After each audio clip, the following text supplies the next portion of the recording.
Hey everybody! Hi everyone! So this is maybe a little bit longer of a vlog, but there's a lot of stuff, well, three main areas that we want to talk about with you. So stay tuned through the whole vlog so you get all the information, because a lot is happening and we want you to stay informed. Yeah. So number one, we're starting tomorrow, well I guess today. Yeah, this will be day number 1 of, we're going to try a month of daily vlogging and see how it goes, how you guys like it, if you guys watch it. We're just going to try it. We're going to do a vlog once a day, and we'll try to make sure that the upload is like around the same time. But we don't really have good internet at our house, so I don't know when we don't have internet. We don't have internet at our house, so we have to use the cell service that we have, which is poor. Yeah.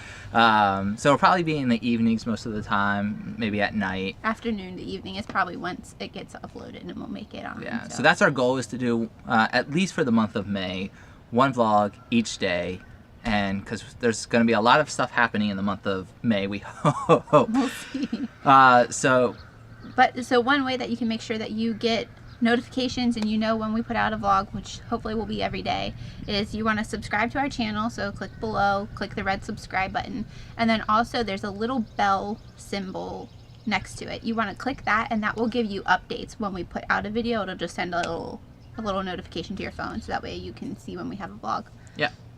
And so the month of May is going to be hopefully an exciting, it's at least in high anticipation month. It'll be interesting For us. And this kind of brings us to our second topic that we want to talk to you guys about. Back in end of October, we did an update saying that we were being let go, and it got a lot of views. Lots of views. It's actually our #1 video that we watch, which is good, but there's more to our life than just that. So feel free to watch the other videos and care as much about that too. That'd be wonderful. So we thought at that time that February was kind of be the end time, and we were going to have to figure something else out. Well, that kind of got pushed back, and we have another update video that we did that said that we are going to be to the end of May now. So just to recap, I work as a teacher at a private school, and I also am a part-time youth director at a church. And both those jobs will be up. I won't have those jobs June 1st.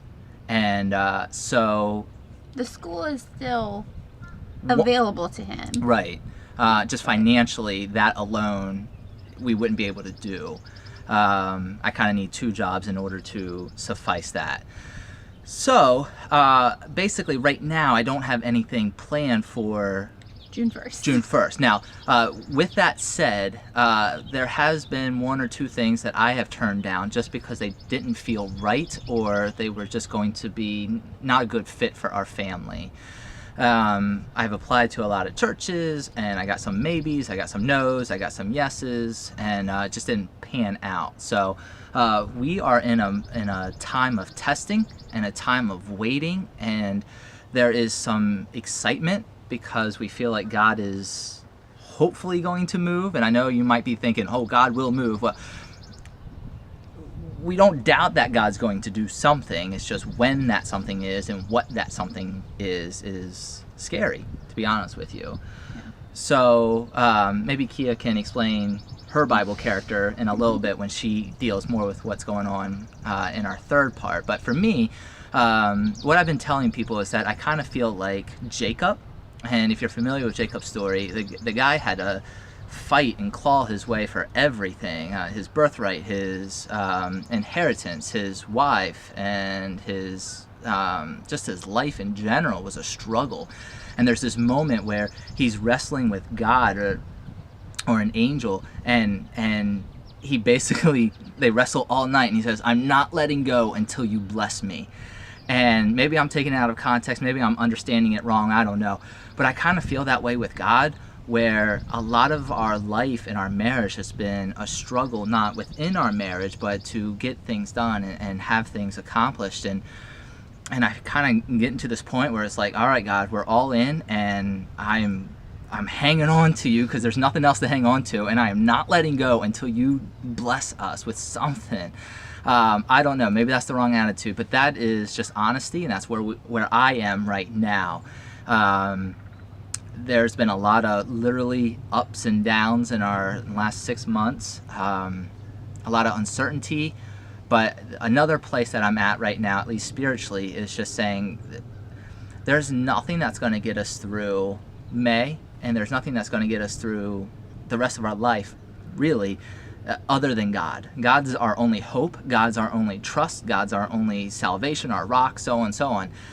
And so this morning I actually said it's just God or bust. Like I don't have anything else to put my faith into other than God. And he does seem to be using people to encourage us here and there. We just don't know. And so I'm hoping that this time of waiting and this time of trials and this time of uncertainty, we're just going to reach a point sooner rather than later where it's so evident that God just moved. And I'm hoping everything just comes together. So stay tuned.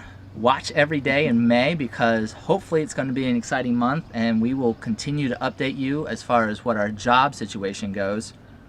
But with that said, everything that we've been going through for the past 5 years with the church that we're currently at has just taken its toll. It's really been an emotional roller coaster for us. Ministry is. Ministry is. Yeah. We've been in ministry, full-time ministry, well, part-time or full-time, really, 8 years. for 8 years Yeah. now. And that's been in church and out of church. And that is just, it's your life. Like, it's where you worship, and it's where you get your friends, and your kids have friends there. And it's just, it's everything, encompasses everything. And so it's not like you can go to work at 8 o'clock and come home at 5 and just leave it at work. It's your life. Yeah, So, so there's good things that come with it. There's great emotions, and then there's difficult ones. But just this past 6 months have been difficult in ministry, and not necessarily with the ministry, but just hurt. I mean, we're hurt, and we've had to deal with heartache and loss of what we thought was our future. And so that's just been difficult, and as a family we've really wrestled with what is going to be next for us. And many of you guys who watch right now, and I think who are subscribed to our channel, are people who we know from church. And so we just wanted to let you guys know that come the end of May, come June 1st, we will no longer be attending that church. We are going to move on, try to heal our hearts, find a fresh start somewhere. And so we just wanted to put that out there for you guys to know. And that's a fresh start for us, and to help the church that we're at move on too. It's a weird process, but they need us being there. I think might be a hindrance to the new person who's coming, and so we kind of want to bow out and just go do what our thing is, and let the church go do what their thing is. And the way I've been describing it to some people as I talk is kind of the stoning of Stephen. And there's this guy in the early church, and he confesses Christ, and he gives the gospel, and the leaders get so angry with him that they pull him out. Now, I'm not saying that I am Stephen or the church is these leaders, but they get so angry and they ended up killing him. And it was this horrible event that happened in the early church, but what it did was it was a catalyst for the believers at that time to flee. And what that did was that took the gospel to areas that it would have never ever gotten to. And so I kind of look at what happened as this event that we did not like, that we were not anticipating, that was hurtful, but it is this catalyst, it is this moving agent that allows us to use our gifts in a different place where God wants us to take it, and that it's going to go to a place that we would have never gone to had this event never happened. So that's kind of how I'm looking at it and trying to approach it. So yeah, so that's our major thing. So we just wanted to give fair warning that come June 1st, you won't be seeing us there anymore if that's where you go. Right. But we'll still be here on the vlogs and updating you as we go. So topic number is that it for? I think so. Okay. Okay. So topic number 3 has to deal more with our infertility journey, and I'm not sure how much you want to talk on that. Yeah, I don't know how much I'm ready to talk about without doing the ugly cry here all the time. So the way I deal with things is I tend to internalize it a lot, and I just need time to process. And so that's what we've been doing. And that's why in the vlog that we announced what had happened, I didn't even talk because I just couldn't. So there's not really a whole lot to update on. I mean, we're still grieving. We're still going through all of that. We always thought that at the end of this 5, that would be it for us. And especially for Jeremy, he didn't feel like we should do a fresh cycle ever again. And that's kind of how he felt after the first attempt that we had done failed at a separate clinic. And then we found the clinic that we were at now, and we really like it, and the doctor was really great and it helped put him at ease. But and I kind of felt like it's really hard on my body to do a fresh cycle. There's a lot of like drugs that go into it, and they're very strong, and so there was just a lot. And so I didn't ever foresee myself doing another fresh cycle. But after this one's failed, I keep telling Jeremy, like, I don't feel done having kids. I don't feel like this is the end of our journey. And he kind of feels the same. And so we don't know what that means yet, and it's probably like good because, you know, we're still heartbroken, so we need time to heal, to think clearly. But we don't know. We just don't know. Maybe we'll do another cycle again one day. Maybe we won't. I don't know. Maybe we'll adopt. We really don't know. I really enjoy being pregnant, and I have good pregnancies, and so ideally that's what I would like to be pregnant again. But just because we do it again doesn't mean we would get pregnant again. But then another thought that goes into that is we're very blessed to have 5 embryos. That's an awesome thing, and they were pretty much 5 perfect embryos. And so even if now 5 years later we did it again, we're not prepared to have another 5 embryos, because that's a lot of financial responsibility, and like we'd be setting ourselves up to keep doing it longer and longer. Mm-hmm. So there's just a lot that goes into it, and there's nothing saying we would get 5 embryos. It could very well, we could get no embryos. But so there's just a lot of thoughts that go into it. So, and we don't know where we'll be next month, let alone 5 years from now. Yeah. And so on. So it's just up in the air. We don't know. Yeah. So that's it. We still want to have kids. Yep. We want more kids, but we don't know. We don't know. And it is a rarity. It would be, the odds are ever stacked against us, literally. But God could still work in a way that we have a kid on our own, and could be slim chance. Yeah, I'm not thinking that's going to happen. But that's still a possibility. So my mom tends to think that's going to happen, that we're going to have a kid on our own. But the very first doctor we talked to about it, he said we would never have kids on our own. And then the second doctor that we were at, she gave us a little bit more hope, and she said that we could. She thought that in our lifetime we could get pregnant. Right. There's never she explained it, that there's never a no chance unless you are like completely, you don't have the resources. And we have the resources, it's just they're damaged. So no, they're not working at full capacity, I guess. They're crushed from Nemo. Yes. Maybe we'll go into that more later, but that's what we tend to think of our resources as. So anyway, she said there's never a 0% possibility. There's always some chance that you could. And so I think one of the things that made this tough the last time, our last fail, was that the embryo was quote unquote perfect. Her uterus was quote unquote perfect, and there was no reasonable scientific explanation for why it failed. And so, as all of them, whether they fail or succeed, we do credit God with the life and the death of our embryos, and He's the only one that can do that. And so, we really do question, God, why? What's the end goal here, or at least maybe not in the end goal? What's the next step, and how do we use this how do we heal from it? How do we use this for Your glory? How do we? I don't know. There's just a lot of loss going on in the last 6 months. Yeah, and that kind of goes along with who I'm identifying with, biblical character-wise. And I feel like Job. Like, I just feel like everything... I don't feel like God is the one taking away everything from us. So I don't blame him.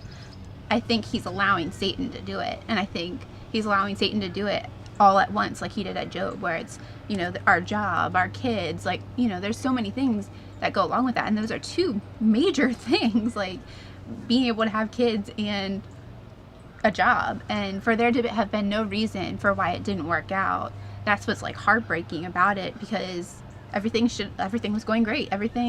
There was no medical reason why I wouldn't have gotten pregnant. And so I just feel like Job, where I feel like everything is being taken and I'm just kind of waiting for that next big thing to be taken. Yeah. And so it's hard to like have hope when I feel like I'm still in the trenches of it. I feel like I still have a ways to go to lose things, and I don't know what lesson I'm supposed to be learning. But for this last one, I feel like I didn't understand why, and I'm not one to question God, and I've never really, I just understand that he's sovereign. His plan is, you know, bigger than what I can ever see, and so that's what I take it as. But this one has just got me so frustrated with God, because it was like the first time that we did this, we didn't put it out to anyone. Our first round of IVF, our family knew, and that was about it. And it was so heartbreaking when we lost our first two, because nobody knew, so we didn't have a support system around us at all. We didn't have anyone praying for us, and so that was just really difficult. And so after that, we started opening up a little bit more, and I started a blog. And then as we continued each embryo, we've gotten bigger and bigger, and now we're doing vlogs with it where anyone in the world can see it. And it's given me great ministry opportunities. I've been able to walk alongside women who are doing it, and I've tried my best to use my story to point others to Christ while they walk through it themselves. And even people who haven't, you know, if people say something about our kids, I try to tell the story about it, because it just points of, you know, it's God's grace in our lives. And so I felt like this time when it didn't fail, it was like, what more do you want of me, It God? didn't work. So when it didn't fail. Oh, sorry. When it failed, I didn't know what more God wanted from our story. You know, we already have lost 4 babies at that point. Why did he need to take a 5th one? And what am I supposed to learn from this that I haven't already learned? Or what am I supposed to do with our story that I'm not already doing? And so it's so difficult to understand why, and to feel like this is the end of us having kids at the same time. It's just really, it's been difficult to understand why, other than the fact that God is just allowing Satan to take everything away from us at this point. Yeah. So I'm kind of just waiting for God to have that moment where he shows up and just makes it all clear to me of why. But at the same time, he might not. Like, I don't know if he will. But Yeah. so I'm just in a point where I'm waiting on God, and I'm just waiting for it, and hoping each day brings a little bit of encouragement somewhere. And on that, it's been really neat, because I feel like in the last week specifically, but maybe the last couple of weeks, where God has brought people in both of our lives individually to just randomly ask how we're doing, and not in a passing by way, but hey, like, really, how are you doing? And letting us know that we're praying, that you're praying for us. And so if you're watching this and you're one of those people, we really, really do appreciate it. Even if you haven't told us, and you are, we covet your prayers. We try to say this and emphasize this in almost every vlog. We love and just are so blessed by you praying for us. I know there are some of you out there who are doing that on a daily basis, and I know that some of you are out there who are probably going to be more excited to find out what happens to our life than probably we are. And we cherish you, and we really do value that. And there are some days, this is no exact exaggeration, there are days that we get through because of your prayers, where we are just down and out and just frustrated and disappointed.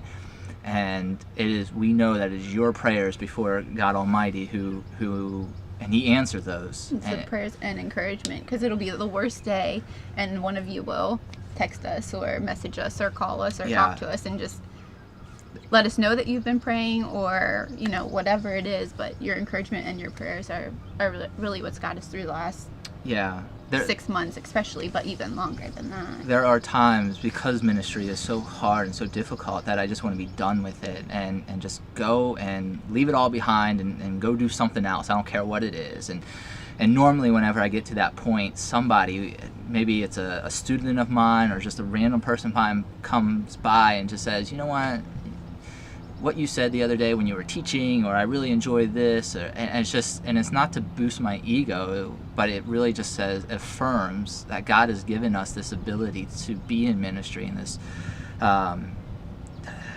guess the call, I use that term, I don't use it lightly, this call to be in ministry and teach and possibly preach, I don't know, but that we're supposed to be doing it. And so sometimes it's frustrating when we get that encouragement, because I just want to be done with it. But I know that we have an inner joy and there's an inner excitement that will never be satisfied. Quenched. No. When you put a fire out, what's that called? I don't know. When there's a fire and you put like a blanket on it. You put it out. Quelched. I said quenched. Quelched. Is that a word? I don't think so, but you can use it. When you have an inner fire. And you quelch it. Webster, look it up. I don't know if that's a real word or not. Anyways, when you... Rupster, look it up. Yes. There's a fire, at least inside of me, that... Can't be tamed. Can't be put out. You know the word. Leave it in the comment below. I have no idea what I'm trying to say. Anyways, that it will never go out because I just need to teach. And I just have such a strong desire to do that, and I love to do that. So I guess our goal right now is to find out the context, where and when all that looks like. So that is our verbal vomit of our life update. Yep. Daily vlogs. Check out the month of May, because hopefully some crazy stuff is going to be happening. Hopefully. Fertility update. Thank you for your prayers and your encouragement. Yeah. And Bye-bye.